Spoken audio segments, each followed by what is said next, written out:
Olá, eu sou Alice e estamos falando de relacionamentos sociais.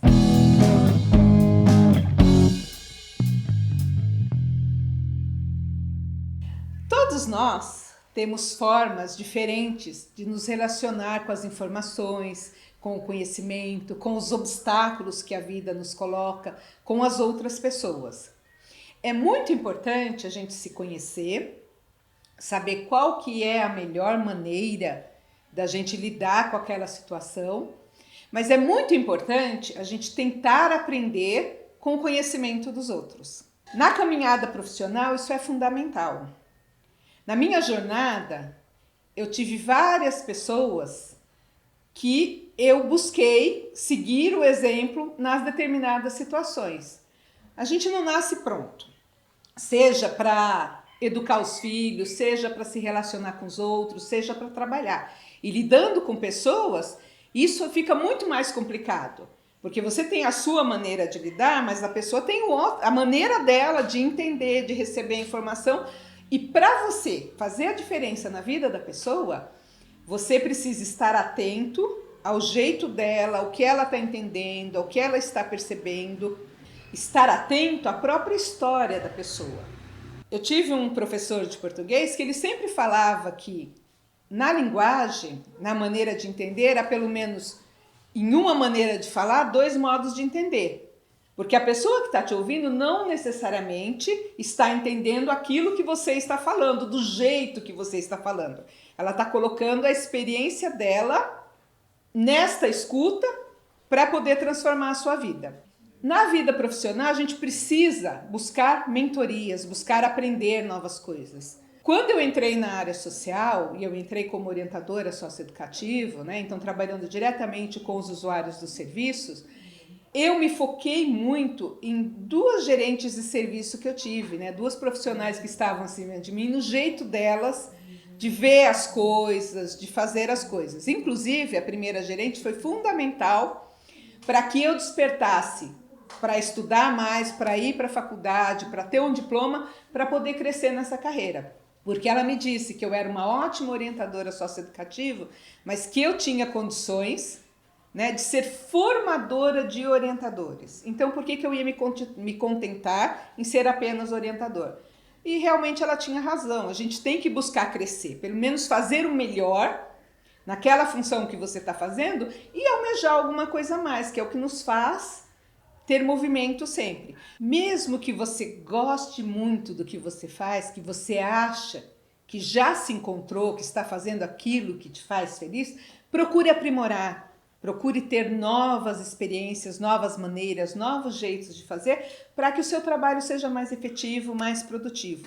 Porque a gente tem uma mania na vida da gente, e isso também na carreira profissional, de carregar as coisas eternamente. E geralmente o jeito ruim de fazer, né?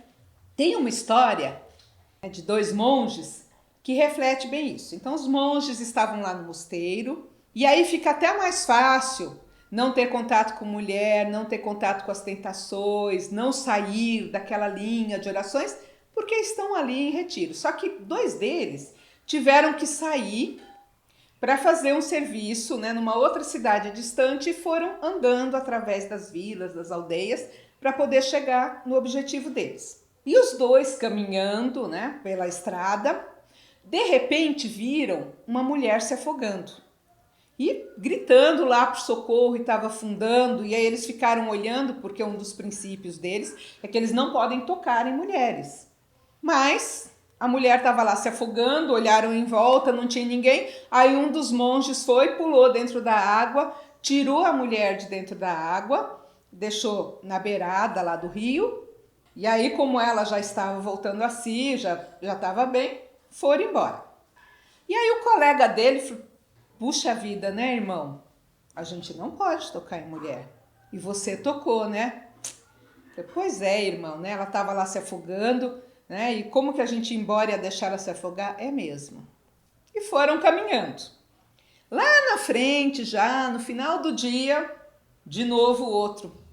É, irmão, a gente não pode tocar em mulher. E você foi lá e tocou numa mulher. Verdade, irmão, mas naquela situação, a mulher se afogando, não tinha ninguém por perto, né? A gente ia deixar ela morrer e ir embora? É mesmo, você tem razão. E continuaram andando. 2 dias depois, o outro monge de novo. Irmão, a gente não pode tocar em mulher. E você tocou. Verdade, irmão. Eu toquei, né? Eu tirei ela de dentro d'água porque ela estava se afogando. Só que eu deixei ela lá e você continua carregando ela. Então é a questão da gente fazer o que é preciso naquele momento, mas fez o melhor, tem a convicção de que fez. Mesmo que não era essa orientação, deixa para lá, porque foi o momento, foi a situação e vamos continuar, vamos progredir. Só que no nosso dia a dia a gente costuma carregar as coisas e geralmente as coisas negativas. Então você tem que ver o exemplo do outro, ver o momento, levar em consideração, decidir o que fazer e ter a consciência que você fez o melhor para aquele momento, aquela situação. A outra gerente que eu falo, que eu me espelhei nela, é uma pessoa muito organizada, muito correta, nos mínimos detalhes, e tem, já por princípio, ensinar o que ela sabe para as outras pessoas. Então eu aprendi muito com ela.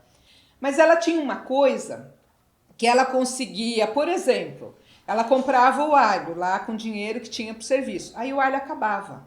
Aí a cozinheira vinha avisar, olha, o alho acabou. Ah, acabou, não tem mais dinheiro, já comprei, se vira. E ela conseguia ir embora, ir para a casa dela, ir para a vida dela e desligar daquilo. Eu não consigo fazer isso, nunca consegui. Porque eu me lembro de quando eu era funcionária dela, o quanto isso me incomodava, o desligar dela. Eu sei que às vezes a gente não tem recurso, às vezes a gente não tem o que fazer, mas essa coisa de dizer aí, se vira as costas e vai embora, é uma coisa que eu não consigo fazer. Então eu peguei toda a parte de conhecimento que ela pôde me passar, o jeito dela muito correto, muito atento, ela pegava as coisas, né, nos detalhes, conseguia ler o livro de ocorrências, por exemplo, de registro, e pegar nas entrelinhas. Eu consigo fazer isso com facilidade também hoje. Mas essa coisa de desligar eu achei que não é uma característica legal de um líder de equipe. Você não pode simplesmente deixar a sua equipe lá e falar se vira. Se você é o líder e se você tem mais conhecimento ou mais ferramentas, eu acho que faz parte do seu papel compartilhar isso. Não é fazer pelo funcionário, fazer pelo outro, mas você dar as ferramentas ou pelo menos apontar caminhos para que ele possa desenrolar aquela situação. No convívio com as pessoas e principalmente neste trabalho social, é muito importante que a gente esteja permeada com isso, com as experiências dos outros. Você está atento com o que o outro sabe, mas também estar atento para dar a sua informação na hora certa. Eu sempre disse, isso é para a vida, até em relação aos meus filhos, que a coisa mais difícil não é ensinar, é você deixar o outro fazer. Porque a tendência da gente, quando a gente ensina, é querer que o outro reproduza exatamente daquela maneira. Não existe. A pessoa vai pegar o seu jeito, a sua facilidade, a sua habilidade, a sua experiência e transformar.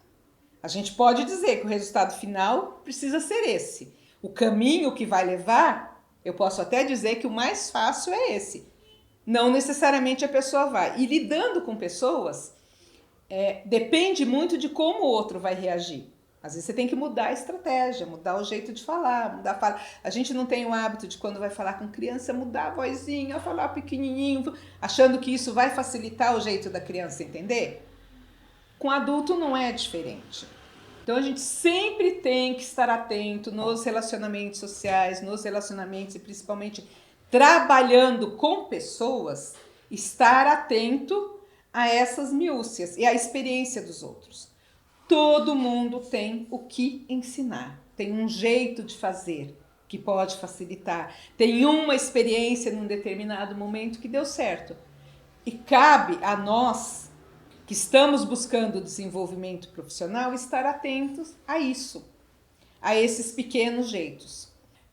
No meu curso de psicopedagogia, o povo falava muito das dificuldades de aprendizagem, dislexia, dislalia, e eu usava como exemplo ser canhoto, que não é uma deficiência, não é simplesmente uma dificuldade de aprender do jeito que o destro quer ensinar.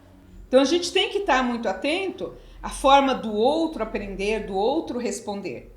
Porque o canhoto, você não pode simplesmente achar que você vai escrever no caderno, deixar um espaço pequeno e ele vai conseguir copiar. Porque como que o destro faz? Você escreve o A, B, C e ele vai olhar o A e vai espelhar aqui embaixo. O canhoto não, ele vai com a mão esquerda e automaticamente ele vai encobrir o A se você não deixou um espaço para ele escrever. E alguns professores, alguns educadores não estão atentos a isso. Querem fazer um padrãozinho e ensinar o destro e o canhoto da mesma maneira.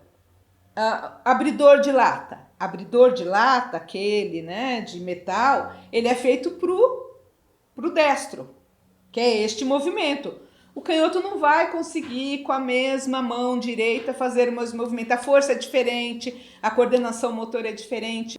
Então a gente precisa estar sempre muito atento com estas habilidades, dificuldades e formas de ensinar, de passar informação. E buscar informação, eu tenho um filho canhoto, uma neta que é canhota também, e eu tenho que buscar informação de como que eu posso ensinar para eles de uma maneira mais fácil para ele aprender.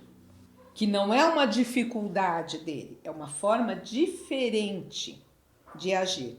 E buscar mentorias, buscar conhecimento, é isso, é buscar formas, maneiras, exemplos diferentes de fazer as coisas para aprimorar aquilo que a gente faz, o que a gente quer fazer, o que a gente está fazendo. A minha mãe é uma pessoa que não cursou escola, que é analfabeta, mas ela tem uma facilidade imensa de desenvolver jeitos. Ela é costureira, ela nunca frequentou uma escola de costura, ela tem dificuldade de ver, né, de você dar um molde para ela e ela seguir o molde, então o que ela faz? Ela pega uma roupa sua, coloca lá em cima do tecido, imagina, e faz coisas assim, com babado, com jeitos diferentes, que ficam muito bonitas, porque ela encontrou o jeito dela de fazer. Aí eu vou dizer, não, a senhora não sabe, não vai fazer? Eu aprendi a fazer crochê olhando revista, isso não é uma coisa tão fácil assim, mas é o meu jeito, eu consigo fazer. Se eu consigo ensinar isso, é uma coisa que eu vou ter que testar para saber. Mas é interessante, então a gente tem que estar atento sempre, mentorias, cursos, maneiras de fazer.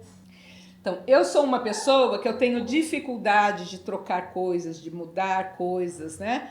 Então, quando eu mudo de computador, eu demoro um pouco para raciocinar com aquele jeito do computador. Eu tenho a minha forma de fazer as coisas e às vezes sou até um pouco chata com isso. Então, celular é um negócio assim, eu me apego. E aí eu já estou acostumada, eu já sei, eu não preciso pensar muito, eu gosto. Mas o meu celular, já a capacidade dele de guardar informações já excedeu muito, ele está dando problema para funcionar, e aí vamos trocar de celular para um celular com mais memória. E aí é um negócio que para mim incomoda, irrita, demora, eu não tenho muita paciência, mas eu me forço a fazer, porque é uma necessidade, né? A gente tem que ir se adaptando, mas não é uma coisa fácil de fazer. E eu busco ajuda.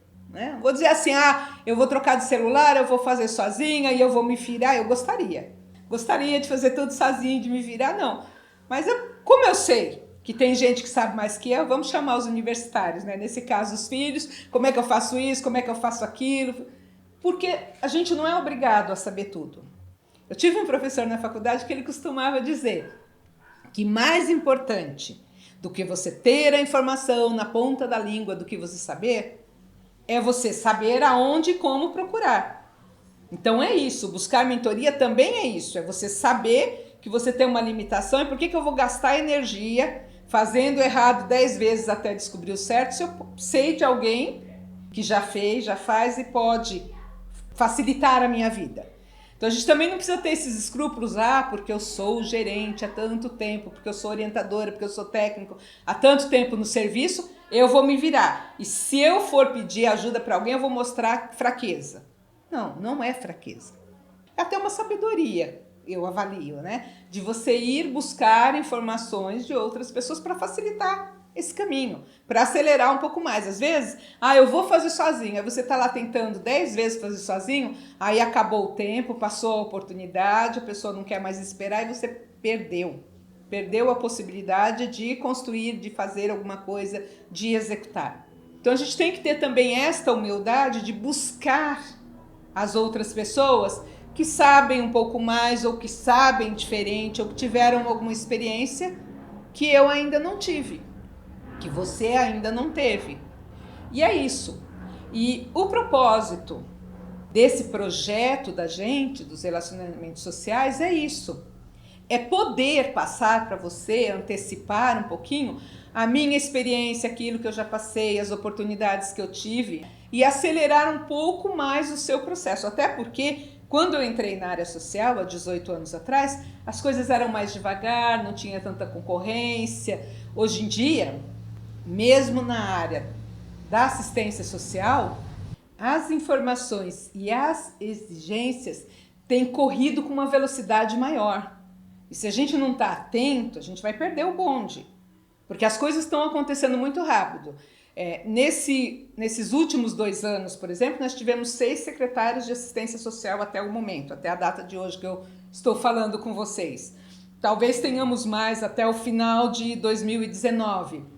E isso dificulta a caminhada. Porque aí cada um que vem com uma cabeça. Primeiro demora para entender o que está acontecendo, como as coisas acontecem. Depois vem com umas ideias assim, né? Oxa, descobri a coisa mais maravilhosa do mundo. Só que não, porque não é assim desta maneira que as coisas acontecem. A gente está muito no momento de assistencialismo. Então, vamos tirar vagas, vamos mudar jeitos, vamos mudar serviços de secretaria, porque eu acho que tem que ser assim.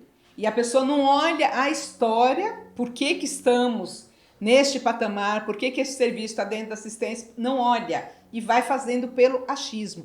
Isso está causando para a gente transtornos, mudança na política, instrumentais de prestação de contas, por exemplo, é um negócio que todo mês é um instrumental novo. Isso atrapalha. A gente está virando contador, está virando legalista, está virando preocupados em números de atendimento, em dinheiro, e não com pessoas. E a nossa área de trabalho é de produzir, provocar, proporcionar autonomia para as pessoas. O que é autonomia para as pessoas? Para algumas pessoas, como eu já contei lá atrás do Montanha, por exemplo, tomar banho todo dia, não brigar com os outros, comer uma quantidade controlada de alimento e se socializar é o máximo da autonomia que ele vai conseguir. O Arthur, que é aquele caso que eu contei do afundamento do crânio, né, e perdeu totalmente a memória, ele varrer um lugar, ele cuidar lá das galinhas no sítio onde ele está acolhido, é o máximo da autonomia dele. Porque ele tem uma limitação ali cerebral que não vai conseguir mais do que isso. E dentro dos nossos atendimentos na área da assistência social, nós temos vários comprometimentos, vários problemas, várias limitações que a pessoa não vai conseguir uma autonomia de morar sozinho, fazer a própria comida, dar conta do seu dinheiro, não vai. Outras pessoas têm condições para isso, e aí a gente tem que proporcionar isso para elas, dar possibilidades dela atingir isso.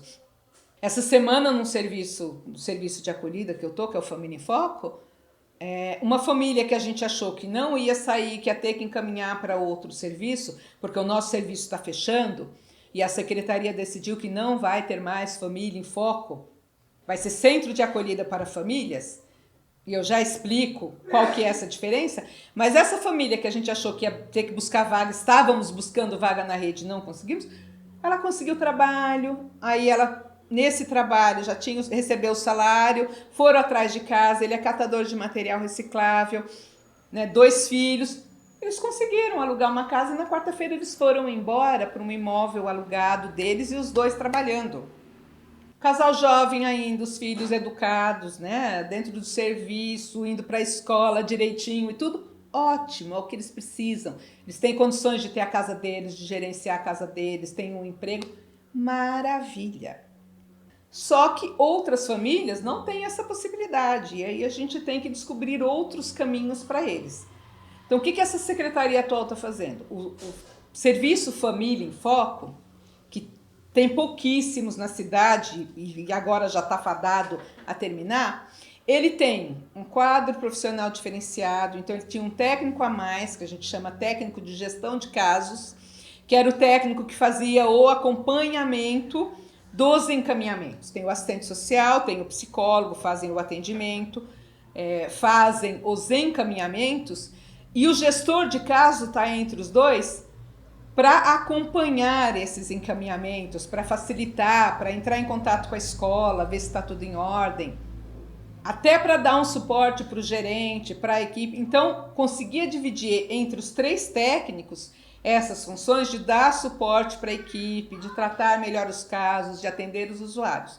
Primeira coisa que cai, num centro de acolhida especial para famílias, não existe esse profissional, gestor de casos. Acabando o Família em Foco, essa figura deixa de existir, este profissional, que era um profissional na área de humanas, não necessariamente assistente social ou psicólogo, poderia ser, mas abria a possibilidade da gente ter outros profissionais dentro do centro de acolhida, né, que poderia ser pedagogo, sociólogo, desde formado na área de humanas, e fazer este meio campo, esta conversa. Facilitava na questão do rodízio dos plantões, na questão dos horários, porque a gente com 3 profissionais garantia que das 7 da manhã às 8 da noite tinha um técnico de nível superior dentro do serviço para dar suporte para os usuários e para a equipe, e com 2 profissionais não dá, porque assistente social trabalha 6 horas, psicólogo trabalha 8, então fica um período aí descoberto. A gente diminui o período de contato desses profissionais, que eles trabalham juntos para discutir os casos, porque se a gente for pôr o assistente social, por exemplo, de manhã e o psicólogo da tarde para a noite, quando que eles vão se encontrar para conversar sobre os casos? Aí cada um faz da sua maneira, do seu jeito, e isso acaba dando choque em algum momento. O gerente, que já tem 500 mil outras coisas, fica com muita dificuldade de mediar esse meio campo. Então, na minha equipe, ficava muito para os técnicos, os 3 técnicos, conversar com a equipe de orientadores, que o serviço é 24 horas não para, então eles conseguiam encontrar com quem trabalhava à noite, encontrar com quem trabalhava de dia, conversar sobre os casos, dar encaminhamentos. Não vai mais existir isso.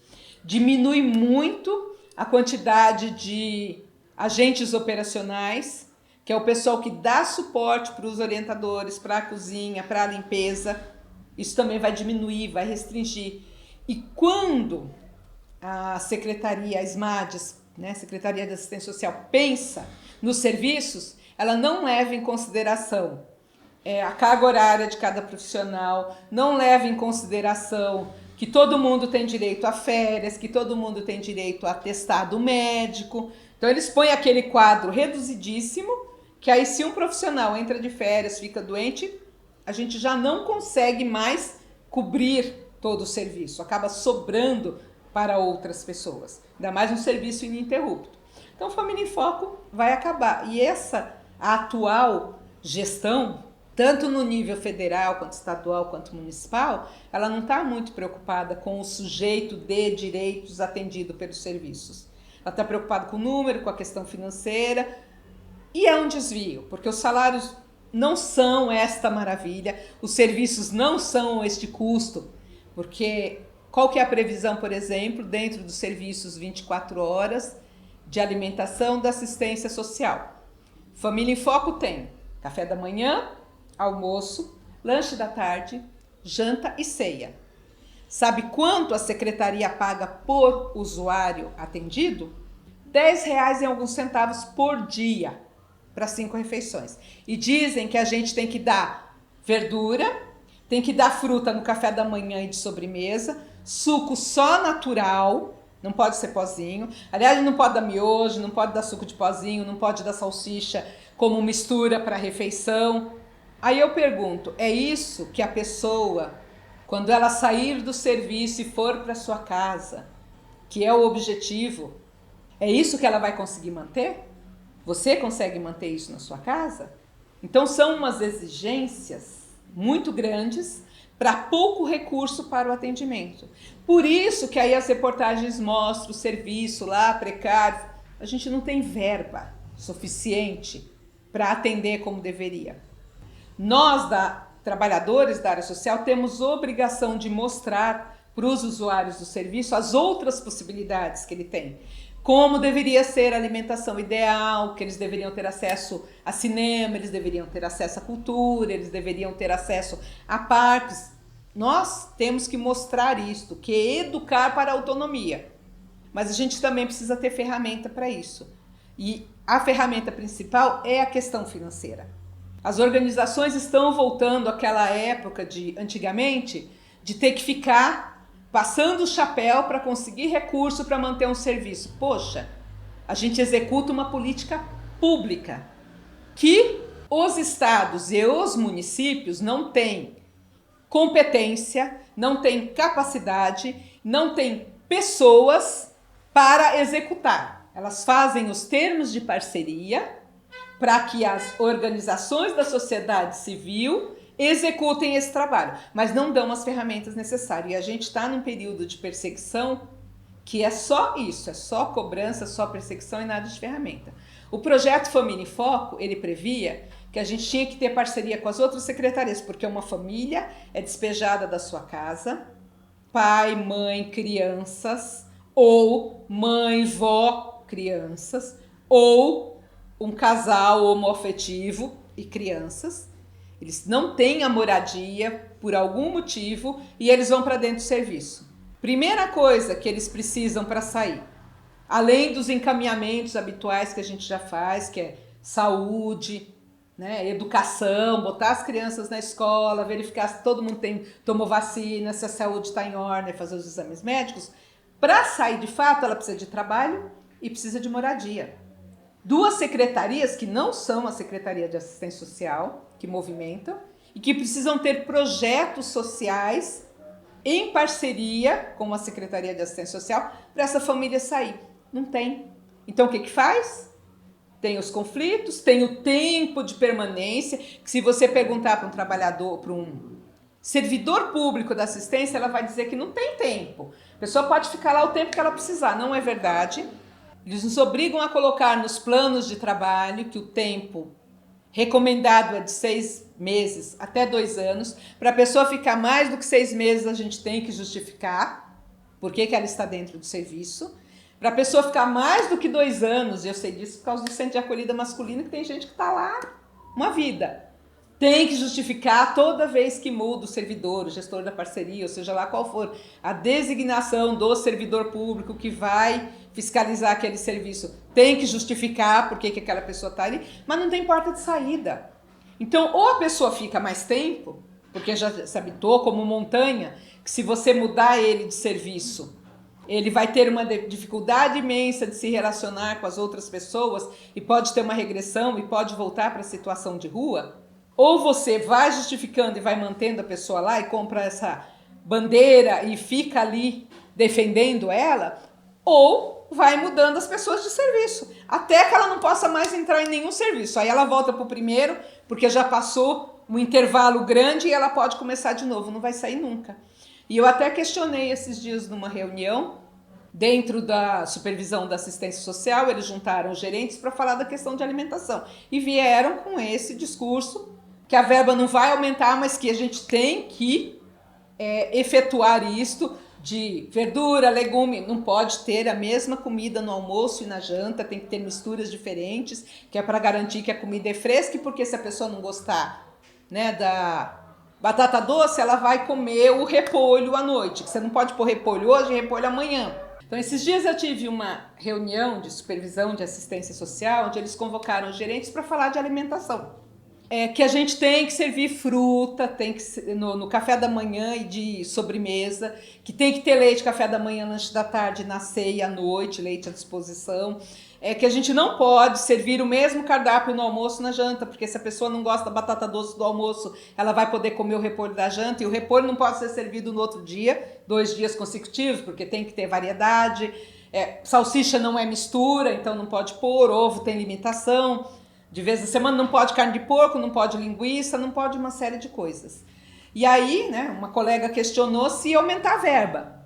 Não, não vai aumentar a verba, mas a portaria diz que vocês têm que fazer assim. Então, com esse recurso de R$10 e alguns centavos, a gente tem que fazer com essa variedade. E eu questionei né? Além de, na minha casa, não ter isso, não ser assim, porque a gente compra o frango e come o frango até o frango acabar, almoço, janta, 2, 3 dias seguidos, dependendo do número de pessoas da família e da porção que você comprou, e só depois você vai comprar outro. Se você compra uma cabeça de repolho, você vai comer o repolho inteiro. Você não vai comer o repolho hoje e guardar ele para a semana que vem, até porque estraga, né? No serviço, se a gente recebe muita doação de legumes, verdura do Ceasa, para consumir logo. Se você ganhar 10 dúzias de banana, você vai ter que servir banana todas as refeições do dia para a banana acabar. Mesmo que você faça um bolo, que tenha muita criatividade e que para fazer um bolo você precisa ter os outros ingredientes e às vezes a gente não tem, né? Não tem condições de ter. Além de, na minha casa, na sua casa, na maioria das nossas casas não ser assim, que tipo de usuário da assistência nós estamos educando, formando para a autonomia? Porque para que eu vou sair de um serviço que dá 5 refeições por dia, com essa variedade toda, com todas as condições nutricionais favoráveis, tudo que deve ter, e na casa dele ele nunca vai ter isso? Para que ele vai sair do serviço? Então é muito complicado essa história da autonomia, daquilo que a gente oferece. Não é por conta disso que a gente vai oferecer salsicha em todas as refeições, nem uma refeição precária e não ter cuidado. Não estou dizendo isso. O nosso trabalho, obrigatoriamente, deve mostrar a melhor maneira de fazer, a maneira certa de fazer, as possibilidades. Mas também a gente não pode ser um hotel 5 estrelas que a pessoa não queira sair nunca mais, porque esse também não é o objetivo do serviço.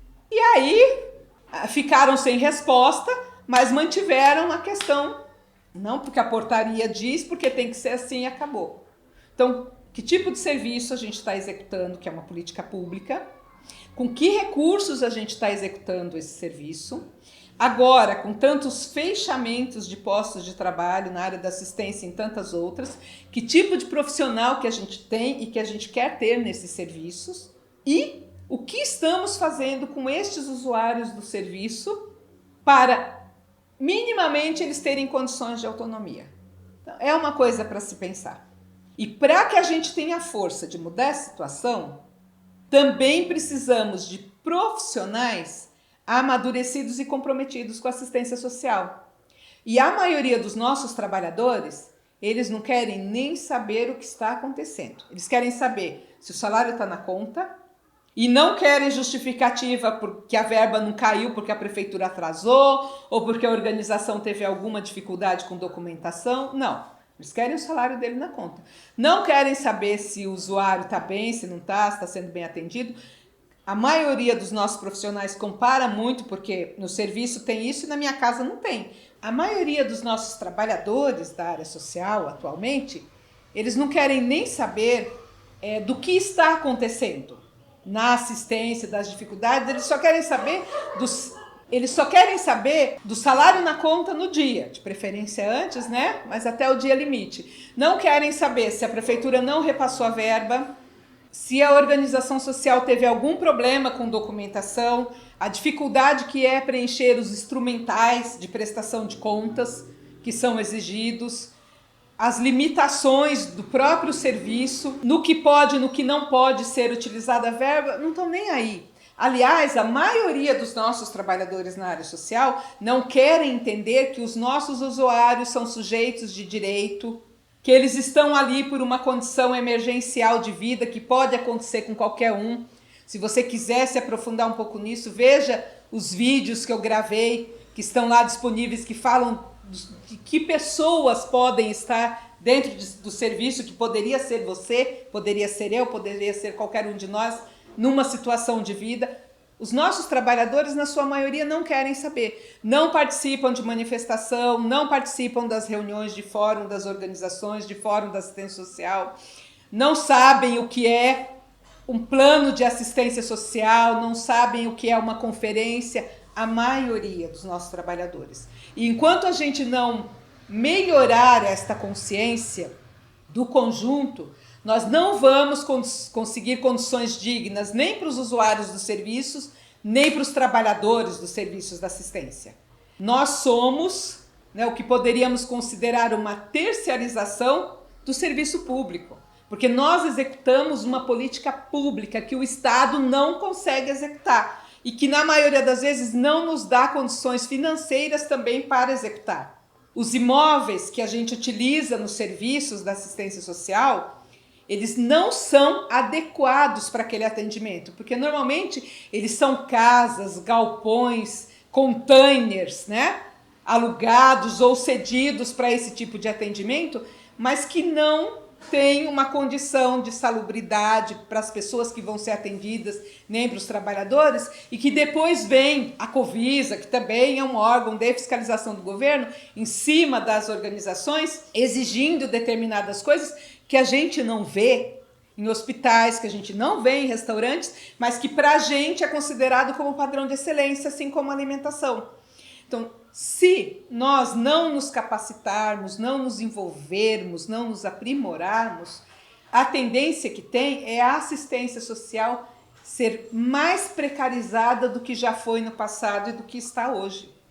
Como as organizações têm que passar o chapéu para conseguir recursos, têm que pedir doação, a gente acaba ficando de novo na benfeitoria, no assistencialismo. E não é esse o objetivo. O objetivo é uma política de direitos para pessoas que por algum motivo não têm a moradia, que têm que ter uma moradia digna, para as pessoas que por algum motivo estão desempregadas e que têm direito a ter as condições mínimas de vida.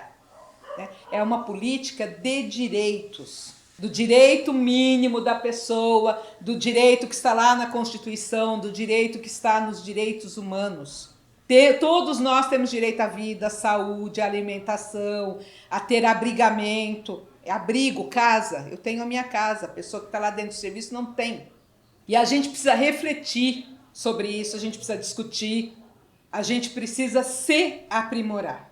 Então, vamos todos os trabalhadores da área social, né, nos conscientizar mais. E se você que trabalha na área social ouviu essa minha reflexão, não concorda ou de repente percebeu que você está no lugar errado, vai procurar outra coisa, outro caminho para a sua vida. Não fique como monge carregando aquela ordem lá. Não podemos pôr a mão em mulheres e nem para salvar a vida do outro. Não fica carregando isso como uma pedra para o resto da sua vida. Se aprimore, se desenvolva, busque mentorias, busque melhorias na sua atuação, seja ela na área da assistência, seja ela em qualquer outro lugar da sua vida. Então é isso. Gostou? Não gostou? Concorda ou não concorda? Deixe o seu comentário aí, curta, tem muitos outros vídeos para ver, tem o e-book já disponível também para você baixar, que explica e engloba muito mais esses assuntos que eu estou falando. Continue nos acompanhando. Eu sou Alice, estamos falando de relacionamentos sociais. Até logo!